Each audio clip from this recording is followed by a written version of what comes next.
et bienvenue sur History BD, je suis Sandrine et aujourd'hui on se retrouve avec Jérôme qui n'a pas fini son café dans sa superbe mug Astérix, sa tasse fétiche. Beaucoup m'ont reproché pendant le live qu'on a fait, d'ailleurs merci à tous d'avoir été aussi nombreux, de ne pas avoir mis le café dans le mug Astérix. Mais voilà, toujours, ça y est. Toujours présent. Il est toujours là, il n'y a pas de souci, il n'est pas cassé. Je pose parce que sinon ça va tomber. Alors donc, la dernière fois, j'ai eu l'immense, on va dire l'immense joie de faire cette vidéo, la vidéo sur la collection Spirou et Fantasio avec Chris Collection, avec mon ami Chris Collection. Merci beaucoup encore Chris. Mais aujourd'hui, c'est avec Jérôme. Genre, t'as pas trouvé mieux donc... À défaut de mieux, je fais avec Jérôme. Donc, superbe collection de Spirou et Fantasio. Donc là, aujourd'hui, on a reçu donc, le numéro 2, le numéro 11 et le numéro 23. C'est bien, je suis content pour toi, chérie. Quoi? D'accord.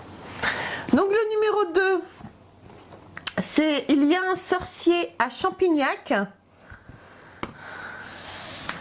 Le numéro 11, c'est le gorille à bonne mine. Et le numéro 23, c'est Tora pas. Pas de bras, pas de chocolat. Donc voilà, alors Jérôme, je sais que tu lis cette collection. Moi, j'ai pas encore, j'ai lu quelques albums, mais j'ai pas encore je suis pas encore partie dedans. C'est vrai que je pense que je fais un peu comme Chris. J'attends d'avoir un petit peu tous les numéros dans l'ordre avant de commencer cette collection. T'as préféré faire une vidéo avec Chris plutôt qu'avec moi? Bah en fait, ouais. Donc oui, j'ai vraiment adoré faire cette vidéo avec Chris. Bon, bref. On va bientôt le rencontrer d'ailleurs, Chris. Ouais, moi je fais des vidéos avec personne. Mais si, avec moi, mon chéri. Personne ne m'aime. Mais si, t'étais là pour le live, t'as vu, tout le monde t'aimait. Ouais. Bon, plutôt que faire Calimero. Donc, comme je l'ai dit plusieurs fois, moi je suis très content qu'on ait cette collection en partenariat avec Antaya, donc un grand merci à eux.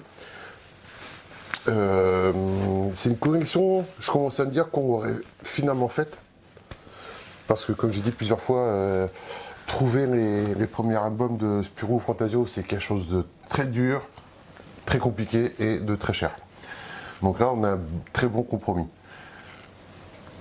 Donc, moi, j'ai lu quelques albums déjà. J'ai lu celui-ci, qui est un des premiers par Franquin. Je suis bien content parce que, en fin de compte, c'est des albums que j'ai jamais lus, moi. Généralement, j'attends des avoirs en édition originale, mais bon, là, ça devient impossible. Alors, j'ai bien aimé, un peu surpris par les dessins. D'accord. Pourquoi? Parce que je suis vexé que tu me préfères aux autres, donc que tu préfères les autres à moi, donc je te boude. Ben non, mais c'était gentil de la part de Chris. Oui. Non, un peu surpris parce que donc c'est les premiers dessins, donc c'est les premières aventures de Spirou Fantasio, donc les premiers dessins, donc on est encore sur des traits qui vont évoluer, les personnages vont évoluer au fil des bandes dessinées, et donc non, on s'aperçoit vraiment que genre Fantasio, bah, c'est une grande asperge en fin de compte, quoi. Tu vois? On voit très bien ici, hein. C'est une grande asperge. C'est une grande asperge, en effet. C'est une grande asperge. Alors qu'il change quand même d'aspect dans les autres tomes. Oui, là on est sur la page 12. Je ne sais pas si on pourra essayer, verront, mais surtout dans la case du bas, là. Celle-ci. Ah oui. On voit vraiment que Fantasio, c'est une grande asperge. Et que Spirou, en fin de compte, est plus ado, quoi. D'accord. C'est plus un ado, quoi. D'accord. Alors que dans les thèmes, dans les épisodes, dans les aventures qui vont suivre, déjà les tailles vont se remettre à peu près en équilibre, comme on connaît, et les âges vont être un peu plus... la différence d'âge va être un peu plus gommée. Donc voilà. Et on a bien sûr le comte de Champignac. Ah, qui change aussi quand même après. Ouais, qui change beaucoup. Beaucoup après. Donc là, c'est bien sympa. En fin de compte, on découvre des personnages qui vont devenir mythiques et emblématiques. Donc, on a le comte de Champignac. On a le maire aussi de Champignac, qui lui aussi va un peu évoluer au fur et à mesure. Voilà. L'histoire est bien sympa. Ouais. Hein, on découvre Champignac qui fait ses expériences un peu cachées et ça donne lieu à des quiproquos. Voilà, moi j'ai bien aimé. Encore une fois, ce que j'avais dit dans une autre vidéo, je regrette un peu que le papier soit un peu trop, qu'on appelle ça, typé cassé quoi. Ouais. Moi j'aurais aimé qu'on revienne un peu plus à la texture des albums d'origine quoi. Ouais, à la version originale, ok d'accord. Mais bon, ça c'est très bien, Encore une fois, le scénario est sympa, bon, on voit que ouais, c'est les premiers jets, les premières aventures. Et on est sur une histoire complète quoi. Parce que souvent dans les premiers albums, tu as deux histoires ou tu as un fil conducteur, c'est pour ça que beaucoup attendent d'avoir la collection, moins les premiers qui arrivent, le 1, le 2, le 3, pour pouvoir commencer vraiment à lire. Et on a toujours à la fin 2-3 pages, en fin de compte, sur les explications d'albums. Qui sont vraiment très très intéressantes. Oui. Très intéressantes. Non, c'est une très belle série, hein. Franchement c'est une très bonne série. Bon, qu'est-ce qu'on peut dire d'autre? J'ai toujours eu mon reproche que j'avais dit lors des premières. Moi j'aurais aimé que les albums viennent par ordre chronologique. Oui, comme Chris. Avec une Chris. Comme Chris. Bon, je vais faire une vidéo avec lui aussi. Tu vas faire une vidéo avec Chris sur quoi? Sur une voiture. La voiture de Gaston? Non, la voiture de Sarkiewicz. Ah. Non. À moi qui l'a demandé. Ouais, peut-être qu'il fallait pas le dire ça. Peut-être que c'était encore un secret. Eh ben tant pis. Bref. Très bel album. Après, on a encore une histoire de Franquin. Oui. Celui-là, j'ai pas lu. J'ai pas lu encore. C'est le gorille à bonne mine, suivi de Vacances sans histoire. Mais bon, là déjà, on peut voir rien que sur la couverture, tu vois, l'évolution des personnages. Oui, déjà oui. Et ça, on est au numéro 11. Ouais. Bon, tu vois, on est bien... ouais, ça a carrément évolué. Les personnages ont bien évolué. La différence d'âge, comme je disais, a été un peu gommée. La différence de taille a été... s'est remise à peu près au même niveau. Bon. Encore une fois, j'ai pas vu celui-là. Mais... Et là, sympa celui-là. Ouais, on retrouve Marsupilami dedans. Ouais. Très sympa. Ouais, très sympa. On voit qu'il y a une différence... rien que sur une case, on peut voir rien qu'au vêtement. Au vêtement que... il y a quand même plusieurs années qui sont passées entre les deux albums. Les décors sont un peu plus... on peut pas dire que les décors sont plus travaillés parce qu'on n'est pas dans le même univers. Mais non, tu vois, je pense que j'ai hâte de lire. Un des prochains, je vais lire. Et donc, vous avez le numéro 23 par Fournier. Donc, t'auras pas. Ouais. Alors, dans l'histoire de la BD de Spirou Fantasio, c'est une des seules... Enfin, comment dire, c'est une des seules séries, en fin de compte, qui diffère un peu des autres par le nombre d'auteurs qui ont travaillé dessus. Oui. Et, en fin de compte, si tu prends Lucky Luke, par exemple, ou Astérix, on a les aventures, donc, si on prend Lucky Luke, quand c'est dessiné par Maurice, donc c'est Lucky Luke. Après, c'est devenu les aventures de Lucky Luke. Oui. Donc, par différents auteurs, avec différents succès. Là, on est toujours sur Spirou Fantasio. On n'a pas les nouvelles aventures de Spirou Fantasio. On n'a pas... il n'y a pas de... Spirou Fantasio n'a pas de... Comment dirais-je, de dessinateur plus attitré plus qu'un autre. D'accord. C'est par période en fin de compte. Quoi. Ok, d'accord. Donc à savoir que c'est pas Franquin qui a créé, si je ne dis pas de bêtises, c'est pas Franquin qui a créé Spirou Fantasio. D'accord. C'est qui? Question 100 balles. J'ai un gros trou. T'as un gros trou? Donc ouais, comme je disais, ça n'a pas été créé par Franquin. Ça a été créé par, pas très sûr, mais Rob Verne et surtout JG, qui ont créé le personnage. Mais c'est vrai que c'est Franquin qui va donner l'impulsion pour faire connaître, pour moi, qui va donner la grande impulsion pour faire connaître Spirou et Fantasio comme on le connaît maintenant. D'accord. Donc c'est vrai que Franquin, on associe Spirou et Fantasio à Franquin parce que c'est lui qui a modernisé, qui a vraiment lancé les histoires comme on connaît, et c'est lui qui a donné la plus grande impulsion pour que la série cartonne, quoi. Ok. Donc voilà. Et comme je disais, c'est une série qui n'appartient pas aux auteurs, c'est une série qui appartient plus à l'éditeur. Donc c'est pour ça qu'en fin de compte, il y a plusieurs auteurs, scénaristes qui vont travailler sur cette série. Certains avec plus ou moins de succès.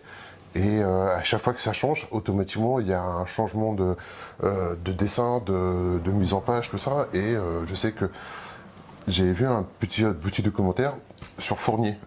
Quand Fournier a pris la suite, il s'est fait démonter, le pauvre, quoi. Ah bon? Pourtant, Fournier, quand même. Alors Fournier, c'est quelqu'un que moi je trouve qui a fait du très très bon travail. Et je regarde d'ailleurs, on l'avait croisé, on l'avait aperçu à Saint-Malo.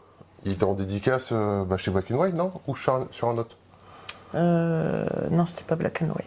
Il faisait, en fin de compte, il dédicaçait une version luxe de l'album Virus, je crois. Ouais.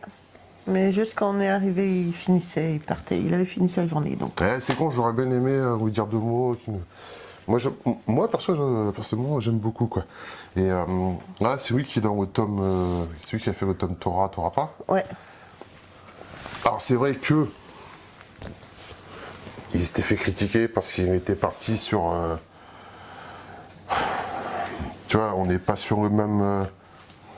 Ah ouais, on est sur des dessins un petit peu plus, on va pas dire humoristiques, que sur la version Spirou et Fantasio. Ouais, je comprends. Ouais. Donc, comme chaque auteur, il a mis sa patte, il a mis sa façon de faire. Et en fin de compte, tous ceux qui étaient habitués à Franquin ont dénigré le travail, bien sûr, quoi. Bah voilà. C'est pour ça que je dirais, je vais pas dire de bêtises, mais je sais qu'il n'en a pas fait tant que ça. Parce qu'en fin de compte, il n'a pas apprécié que de se faire démonter gratuitement et que. Personne n'apprécie vraiment non plus, quoi. Hein? Personne n'apprécie vraiment de se faire démonter, quoi. Ouais, voilà, quoi. Et bon. Alors après, il y a d'autres qui sont venus, Tom et Jean-Ry. Non, mais à chaque fois, moi, je suis toujours à dire Tom et Jerry. Tom et Jerry. Je pensais que tu allais dire Tom et Jerry, tu vois, c'est pour ça que je rigolais. Si, je préfère. Donc, Tom et Jean-Ry qui ont bien cartonné aussi. Alors, moi, de Tom et Jean-Ry, ce que je préfère, c'est le petit Spirou qu'ils ont créé. Ah. Ouais, petit Spirou, c'est une de mes séries fétiches, quoi. Mais bon, voilà. Moi, ce que moi, je peux dire, c'est que c'est une très bonne série. Ouais. C'est une série, donc, comme je dis, qui appartient à un éditeur et non aux auteurs. Ouais. Ouais, c'est pour ça qu'il y a plusieurs. Alors, pour être honnête, moi, les derniers albums qui sont sortis sur les derniers temps, j'accroche pas du tout, quoi. Non. J'ai essayé de revoir. Les dessins sont partis vraiment dans un autre univers, dans un autre domaine. J'accroche pas du tout. J'accroche pas du tout. Après, il faut que, j'ai du mal à le dire, j'ai du mal à machin, mais c'est vrai qu'il faut parfois que les dessins changent pour apporter une nouvelle jeunesse, pour Bien faire sûr. plaisir à d'autres nouvelles générations. Bien sûr, mais c'est vrai que quand on s'est habitué à un dessin, une façon de faire, à tes personnages dans un certain décor, dans un certain décor, c'est dur après de partir justement sur d'autres, on va dire, univers. Ah, puis là, bon, pour tous ceux qui aiment bien ça, bon, t'as connu Franquin, enfin t'as commencé avec Franquin, t'as connu les dessins de Franquin, après t'es passé avec Fournier, donc autre chose, un autre univers, voilà. Après tu passes encore avec un autre, avec d'autres, avec Tom et Jean-Ry, après je sais qu'il y en a encore eu d'autres. Ouais. Ouais, ça commence à faire beaucoup peut-être. C'est bon quoi. Arrive un moment, voilà, chacun a fait du bon boulot. Mais arrive un moment, ça fait. Pour moi, ça fait trop. Et c'est pour ça qu'après, moi, j'ai décroché quoi. D'accord. Je sais déjà que les tout derniers, c'est pas sûr que je les lise. D'accord. D'accord. Voilà. Mais pour l'instant, ceux qu'on a, ce sont des très beaux albums. Ouais. Très sympa. C'est vraiment une très très belle collection de chez Altaïa. Une édition collector qu'on vous recommande vraiment. Vous pouvez d'ailleurs toujours vous y abonner. Je vous mettrai le lien dans la description. Il n'y a aucun problème. Et puis voilà. C'est tout. Oui, c'est déjà assez. Donc voilà. Bah, écoutez les amis, j'espère que cette vidéo avec Jérôme pour vous parler de Spirou et Fantasio. À défaut d'autre chose. À défaut d'autre chose. Vous aura plu. Oh mais arrête de faire ton Calimero comme ça. Vous aura plu. Surtout, n'hésitez pas à vous abonner à la chaîne, à liker, à nous rejoindre sur les réseaux sociaux, Facebook, TikTok et Instagram.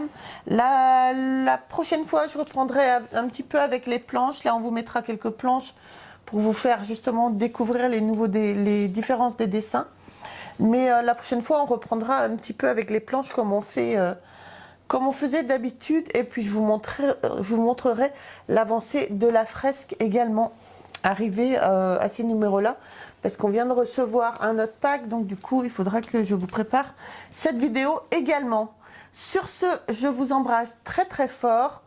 Et puis, on se retrouve très vite pour une prochaine vidéo. Bye. Au revoir.